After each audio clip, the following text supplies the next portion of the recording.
Hi, I'm Julie Ross, And I'm Elizabeth Cohen. and this is the Parenting Horizons podcast. Julie Ross is a parent educator and counselor with over 30 years of experience in private practice. Elizabeth is a clinical psychologist with over 20 years of experience in private practice. Perhaps most importantly, we're parents just like you. Through conversations covering a wide range of different parenting topics, challenges, and roadblocks, we hope to give you some practical tools that might just help make parenting a little bit easier. Nobody's perfect, and parenting is challenging, to say the least. But with a few skills under our belts, we might just be able to be good enough parents and enjoy the journey and our children a little bit more in the process.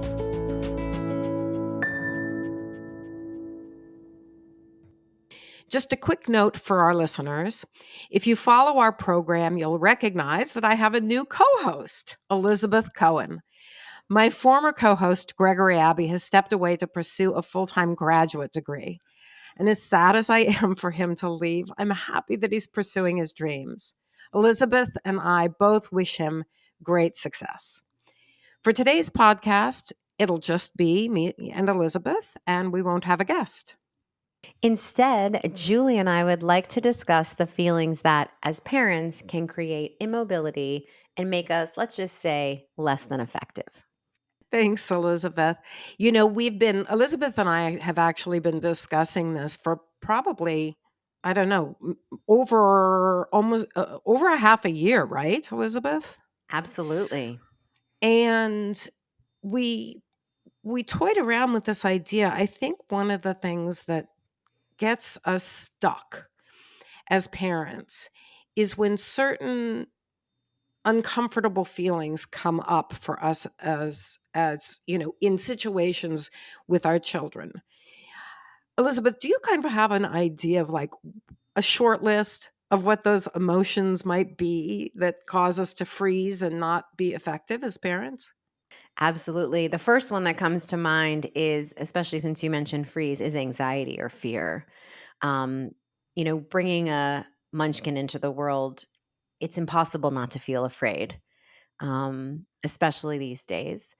And that experience of fear can lead to a freeze, a flight, a fight, or a fawn response, as we know from the literature. And so I think fear is a big one. I know that's certainly been a big one for my clients and for myself too. Yeah. Why don't you explain for our listeners, Elizabeth, what each of those responses means, the fight, flight, freeze, or fawn? Yeah. So I think it's really important to start when we talk about anxiety to remember that anxiety is a natural emotion that has been naturally selected through evolution to stay around. So we actually need that. Julie and I both live in New York City. And if we didn't have anxiety, we would get flattened by a truck if we didn't look both ways, even when the light was green, right? So if your student doesn't have any anxiety about a test, they might not study. So, having some anxiety or some stress is actually adaptive. When it becomes a problem is when it becomes overwhelming and our responses are not right sized to the situation. And we Right. see these responses often as fight, flight, freeze, or fawn. So, let me explain. I think what we're most used to with anxiety is flight. So, for example, anyone who has a fear of heights or a fear of flying might say, I just don't go to doctors that are above the fifth floor, right? Or I just don't fly anywhere because it's too much for me, right? That's flight, meaning avoidance. So our anxiety makes us want to stay away from something.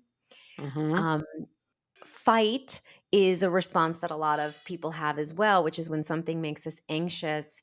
And often, if we can't flee, fight usually comes after flee. So, if you can't, if you've ever been on a plane with someone who's anxious, you might notice that they can get kind of nasty or to the person they're with or to the people who are helping on the plane because that flight response has been kind of thwarted. And the freeze response is really the experience of shutting down physiologically. A lot of times with animals, we think of it as playing dead. Um, Yeah, because all of these responses, fight, flight, freeze, fawn, all come from mammals in general, how we respond to stress. And so if you imagine, there's some great YouTube videos actually of mice that are playing dead when a cat is around, and it Mm. really looks like they're dead. All you can see is their nose moving very slightly. So imagine in an adult nervous system that kind of shut down. So that's when they say deer in headlights, or you don't know what to say when you're feeling so anxious, you just freeze. And fawn is another really important response that is getting more and more attention in the literature.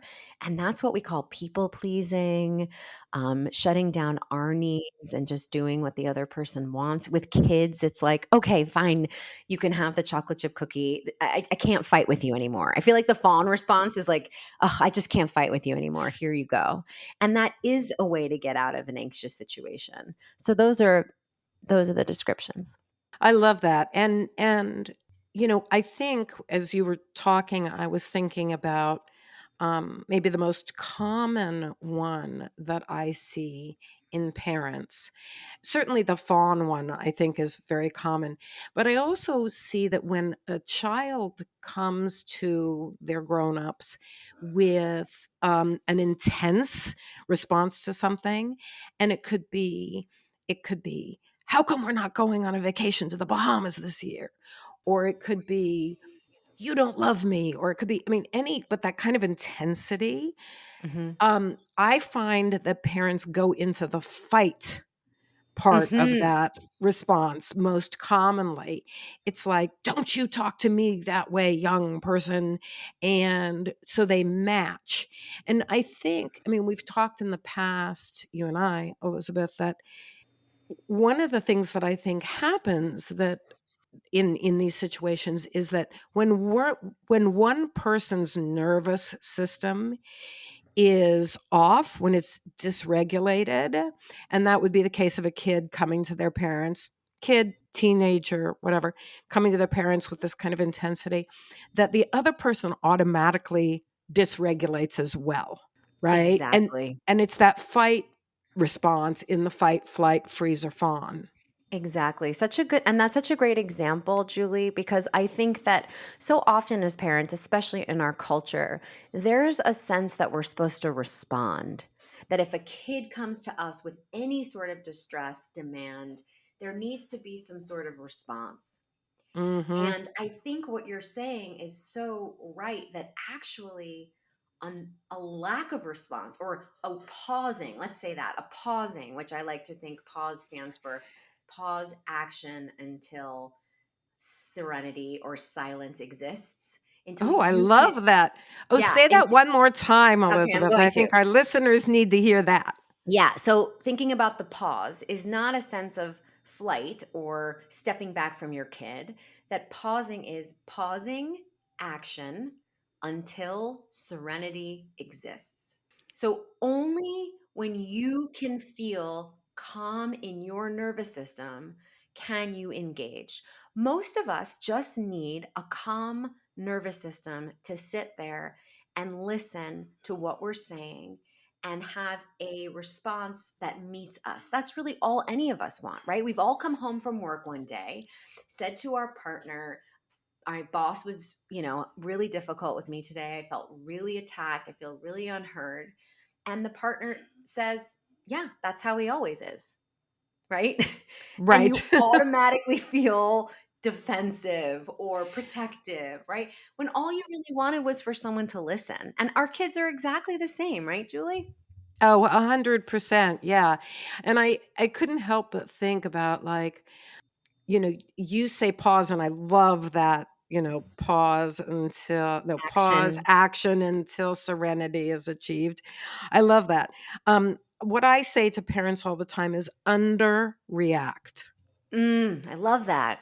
Underreact, you know? No matter what you feel like doing, don't. It's so Basically good. don't. Because often we have much more time with our kids than we think we do because they come at us with such intensity and so dysregulated. We think we have to respond right away, but that's not pausing. in the way you're talking about it. So Mhm. underreaction helps us push that pause button. And just this past week, I had one of my group members say, "What is it you've been telling us for years? What's the word that you used to use for pause when you were pausing with your kids?" And the word that I used to use was wow. So they'd come, "I'm going to get my face pierced." Wow. Because I'm able to deliver that in a calm tone of voice, and my thoughts may be scrambling, but like, wow, okay, huh. You know, it's just a very neutral, flatline response. I love that. And I'm even thinking, Julie, as you're talking, I'm thinking kind of I get, in school they have like extra credit. Like what it would it be like? This is really we talk a lot in CBT, which I cognitive behavioral therapy about like opposite action. Like what if you did the opposite action and you said, "Oh, tell me more. Where what kind of face piercings, right? Where would they be? How many?" Right. So that, I mean, of course, that addresses so much if you think your kid is just potentially testing you, that you're like, "I'm down, I'm cool, like whatever you want is okay. You can express your needs to me without me attacking you." And it Right, also leads to helping you regulate your nervous system because right. you get into curiosity. And that's one of my favorite, and I know yours too, Julie, Yeah, favorite tool is curiosity. Yeah. yeah. Yeah, I mean, I really think that parents don't make as much use of curiosity as they could. And I do think it's because they're operating in a state of anxiety and worry. One of the things that parents tell me all the time is that they'll say, well, if I exhibit curiosity, then isn't that condoning whatever my kid wants? So the kid says, I'm going to get face piercings, or I'm going to poop on the floor, or, I'm obviously ranging from a variety uh, of chronological ages. They say, but so if I lean in with curiosity and say, well, tell me more about that, doesn't that basically say, okay, I'm with you on this. You can poop on the floor, or I'm with you on this. You can get face piercings. And what I tell parents, and I'm sure that this is what you would agree with, is that it actually has the opposite of condoning, because in not giving your child something to push against, they're Mhm. able to think more clearly. They're able to think through, do they really want to do all of that? Do they really want to get the face patients? Right? Exactly. That it was really more of a, huh, what do you think? Do you think I should get them? But the kids can't express it that way. They express it more as a definitive statement. And then our reaction and hearing it like the definitive statement. I mean, I think that's such a great point that you share with your clients, which I love, which is just this idea that maybe they don't, maybe that's, I mean, I feel like we've talked about this before, like maybe they don't even really mean it. I think that as parents, I mean, one of the main areas of anxiety that parents have, I think, is has been created by the parenting industrial complex, essentially, that I has would told agree. parents, right? That has told parents, I mean, that they have to be perfect and respond perfectly to every experience. Most things that I say in my life, and maybe you too, Julie, I don't even mean. Like, don't listen to half the things I say. Right? Right. Because I'm in this kind of mood or because I'm unsure. I try to be mindful about the things I say, but I'm also an adult. With a kid's brain, they say tons of stuff that we can Yeah. selectively attend to or not attend to. And I think this hyper focus on everything they say, we have to have a perfect response to, just causes so much more anxiety, don't you think? Oh, I do, Elizabeth. I think it's really a shame. And, I guess I'll take my share of responsibility as part of the parenting complex, right? In unfortunately giving parents the idea that you do have to be perfect, and you don't. And that's why I have what I call my 70-30 rule. And I tell parents you only have to get it right 70% of the time. 30% margin for error. All you have to get is a C plus or a C or a C minus. I'm cool with all of those, right? Right. You just have to be good enough. And there really aren't right and wrong ways to parent. There are effective ways and ineffective ways. And you can judge that for yourself. If you've been doing the same thing over and over and over with your child and it hasn't changed their behavior, it's probably ineffective and you need to change what you're doing, right? But I'm not going to say that you're doing it wrong. I'm just going to say for this kid, it's not particularly effective. So, how can you come at it from a different angle? I mean, Julie, I think I need to call out my friend and say, you are not one of those in the parenting industrial complex, because you Thank you. do look at the individual kids and you do the 70-30 rule. I mean, I think the industrial complex that I'm talking about is the perfectionism, and there is no perfect. And so I love how you help parents think about their situations with so much compassion, curiosity, and self-compassion. I mean, I think that's what's really missing. That's a really interesting thought, to think like, what if when we're feeling anxious around our kid, our first move was to like put our hand on our own heart and say, all right, honey, I know this is really hard, to attend to ourselves first. What would that be like? Right? I think that's an excellent thought. And I'm remembering, Elizabeth, that a lot of the reason that we felt like this would be an important podcast really came from a situation that I encountered in my own life with my own child, who's 36, right? And how I got so overwhelmed by anxiety, and I'll tell our listeners what it is, but I got so overwhelmed with anxiety that I didn't want to fight, right? I wanted to flee. I wanted to, you know, shut down, freeze. And you really helped me by giving me a single question, I guess it was. So that, just to fill our listeners in, this was at the beginning of the summer, and my daughter was pregnant, 10 weeks pregnant. She just found out at 10 weeks that it was twins. And at 13 weeks, one of the twins' water broke.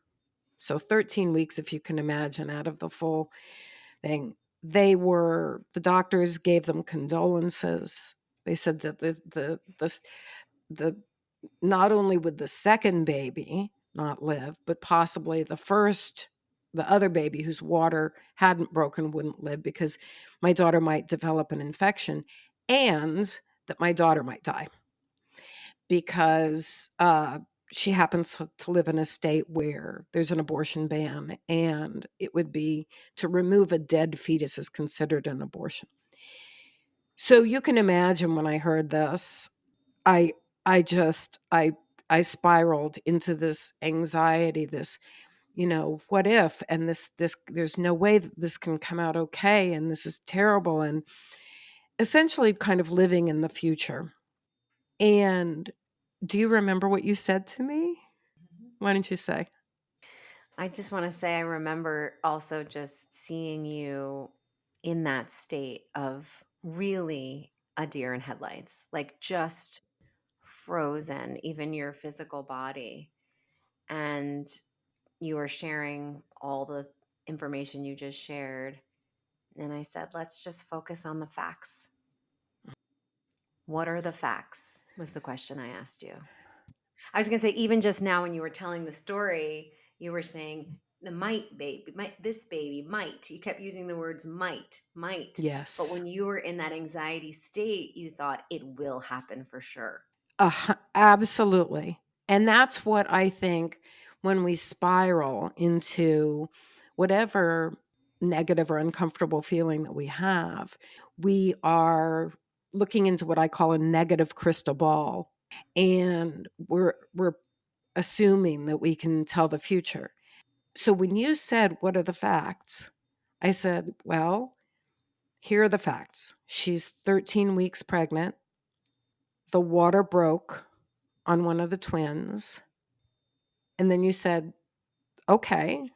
And you said, "What else?" And I said, "Well, the baby's heartbeat is still strong." That was a fact, right?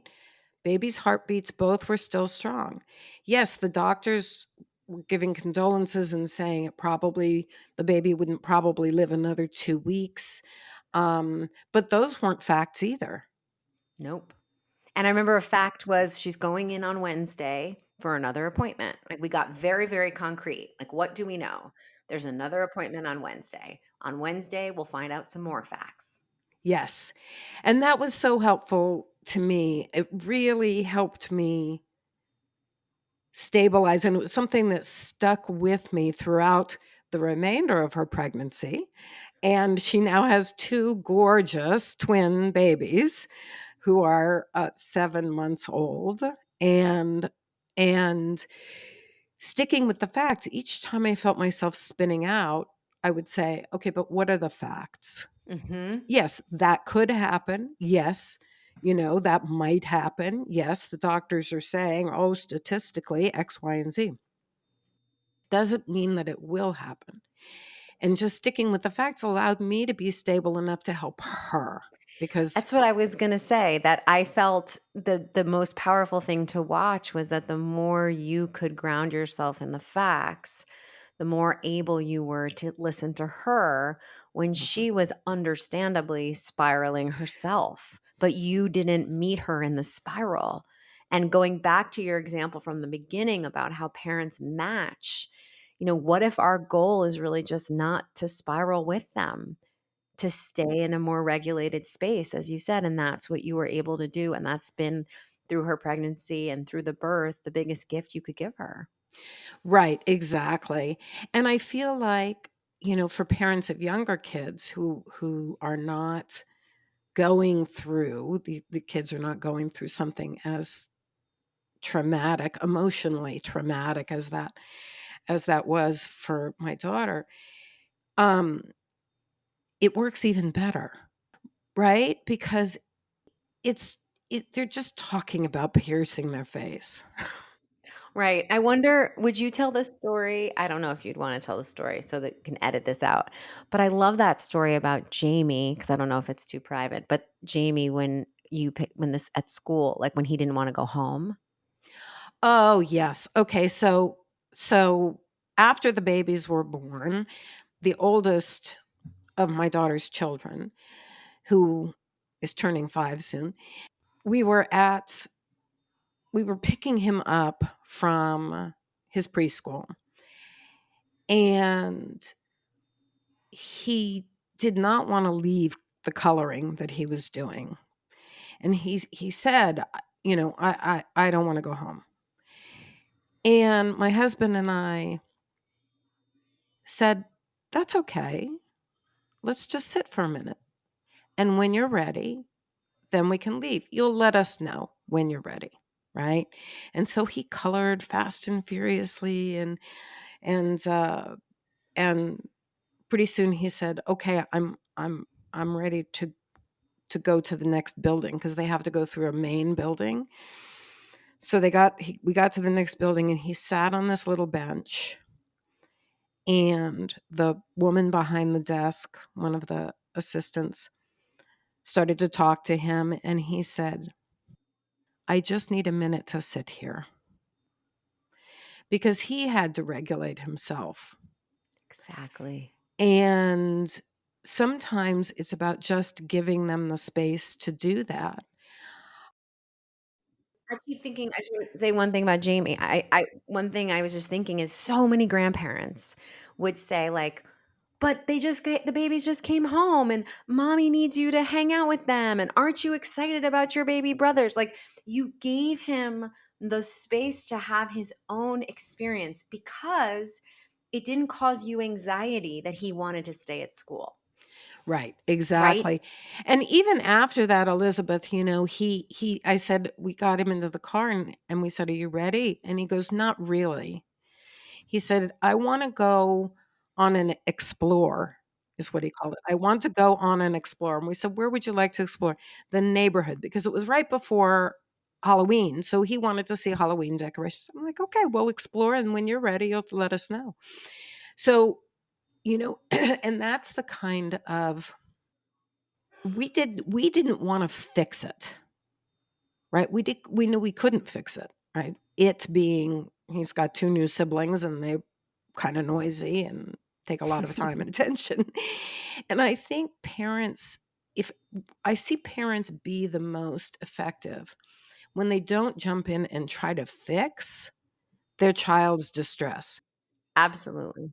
First of all, I mean, I would say that that means, keeping regulated yourself, taking those deep breaths, leaning in with curiosity, that kind of thing. And then allowing your child to have these uncomfortable emotions, Yeah. to sit in that with your child. And I think focusing on the facts, it can also apply there, Julie, because I know that when my kids have big feelings, and for me, and I think it's really important for everyone to know what the feeling is that triggers you the most. For me, it's Yes. sadness. For a very good friend of mine, it's anger. But for me, it's sadness. And so when my kids have big feelings of sadness, to be able to say, like, what are the facts of now? Like, they're Mhm. feeling really sad in this moment because of what happened. It's Mhm. not my job to have them never feel sad, even though that's what I would like. How can I sit with my own discomfort as my kid has this big feeling? Right, exactly. And I think another important thing for parents to understand is that sometimes kids need attention around their dysregulation. Sometimes they need to feel a sense of power. Sometimes their dysregulation is because they feel powerless and Yeah. helpless. Sometimes they need to feel like they're protecting themselves. So sometimes their dysregulation is, defensive responses. And sometimes when this happened for a client of mine this past month, sometimes they need to withdraw. And so the client said that, their child was walking out of the room in the middle of a discussion, "You don't understand. I'm leaving." And I said, "Well, you know what?" And of course, like most parents, they were following after the kid and saying, "What's wrong? Let's talk about it." But the kid needed to be by themselves for a little bit. That was the way that they were going to self-regulate. So I think it's really important for parents to understand that there are different ways that that kids especially, respond in a situation where they're having feelings of anger, they're having feelings of anxiety, they're having feelings of sadness, and that we have to be attentive to what the individual's goal is in Yeah. how they're responding. Absolutely. As you're talking, Julie, like, I mean, I couldn't agree more. It's such wisdom. And I'm having one of these moments where I think, God, parenting is so hard. Because Yeah. here you are, right? In this intense situation, and you have your way of coping. So for me, when I'm feeling this, I want to be with somebody. Let's say I'm as a parent, but your kid doesn't. How do Yes. so these are two people who have very different ways to regulate. How do you, one, not take it personally? How do you, two, regulate yourself? How do you, three, figure out what they might need to regulate? It's such a complicated mix. And so Yeah.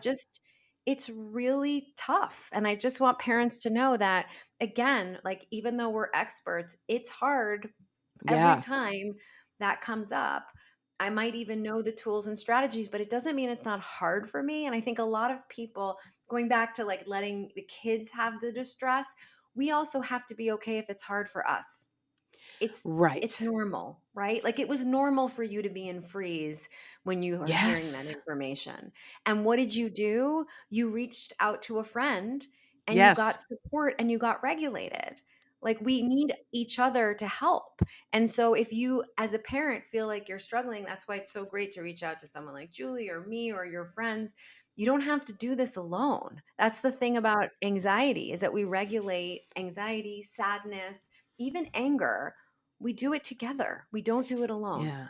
Absolutely. I think that's so true.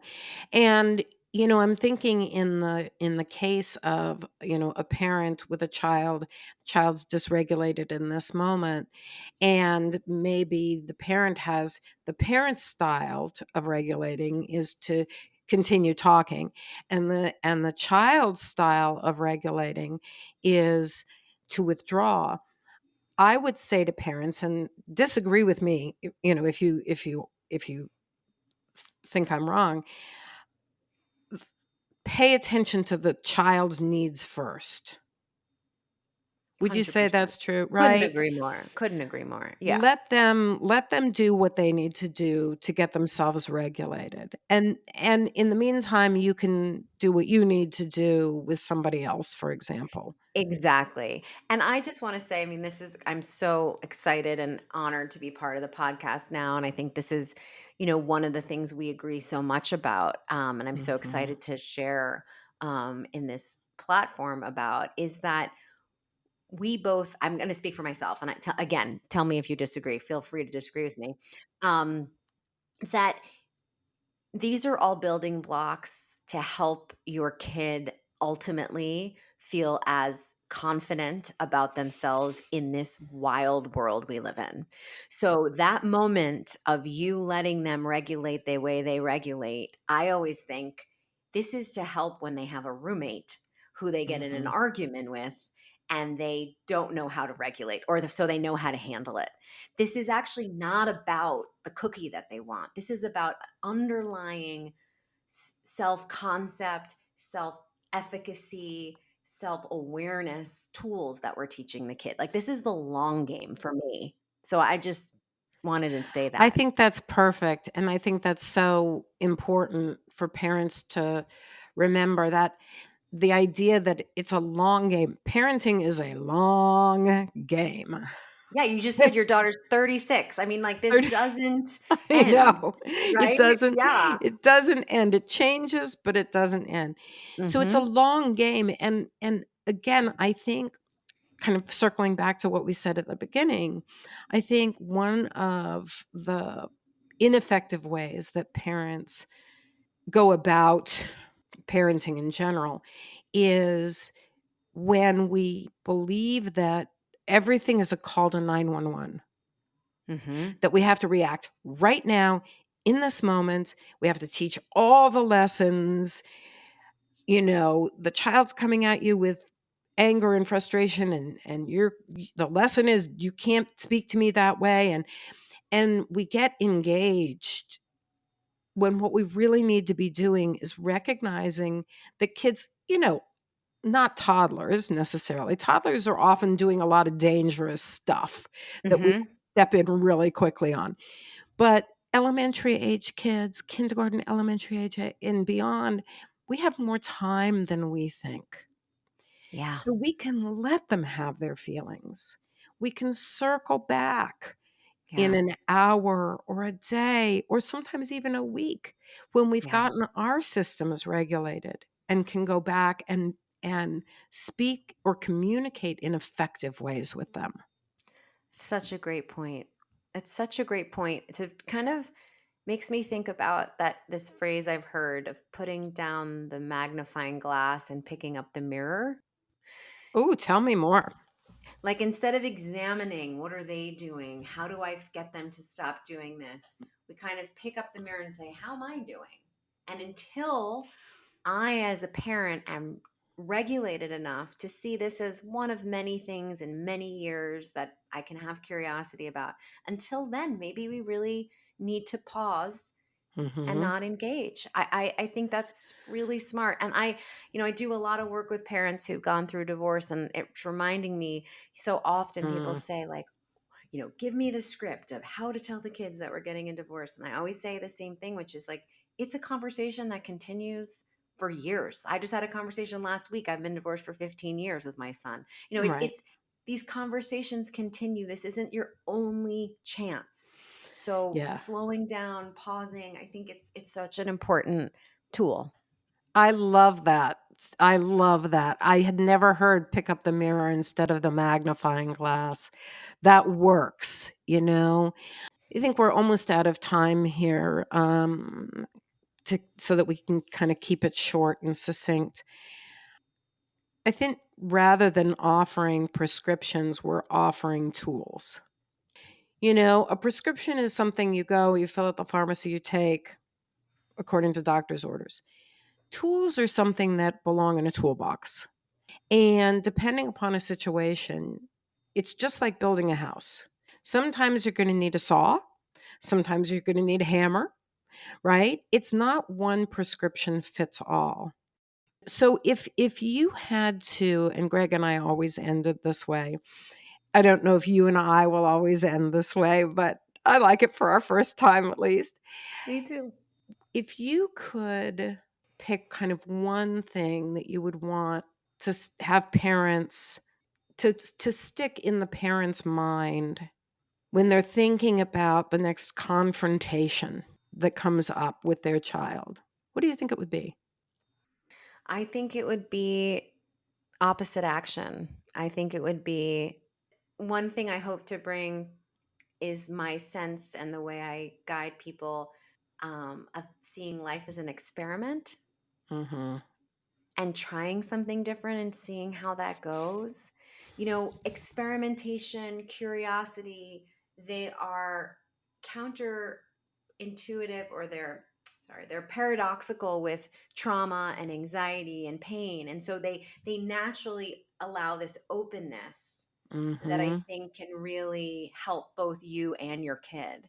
So I would say to think about that interaction instead as this is always what's going to happen. I have to control this, hunker down, and say, oh, here's an experiment in my laboratory. I usually do this. I'm going to try the opposite and see what happens.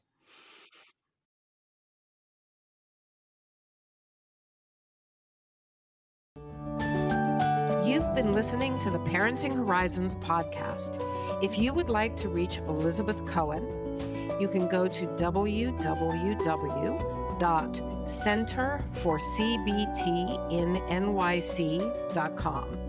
And if you'd like to reach Julie Ross, please go to www.parentinghorizons.com.